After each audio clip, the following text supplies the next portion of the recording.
அவர் எதுவும் பேசல.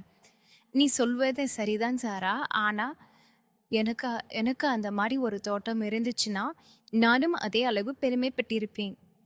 "இல்லை முபினா, நமக்கு என்ன வந்தாலும் மாஷா அல்லாஹ். இது அல்லாஹுவின் அருள் என்று நாம் கூற வேண்டும். நாம வந்து எப்பொழுதும் அல்லாஹுக்கு நல்ல நல்ல நன்றியுள்ள அடியானாக இருக்கணும். கர்வம் கொள்ளக்கூடாது."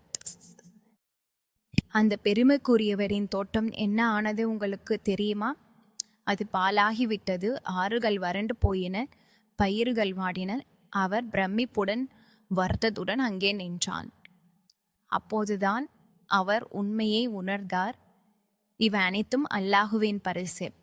எனக்கு இப்பொழுது இந்த மாதிரி தோட்டம் இருந்துச்சுன்னா, நான் மற்றவங்களுக்கு உதவி செய்வேன். அதுக்கு முன்னாடி நான் அல்லாஹ்வுக்கு நன்றி செல்லக்கூடிய ஒரு நல்ல அடியானா நான் இருப்பேன் இன்ஷா அல்லாஹ். அப்படியே இரு முபினா. அல்லாஹ் நமக்கு கொடுத்த அனைத்தையும் பெருமை இல்லாமல் ஏற்றுக்கொண்டு நன்றியுடன் வாழ வேண்டும். இந்த வசனத்தின் மூலம் நம்ம என்ன பாடம் கற்பிச்சோம் சொல்லுங்க?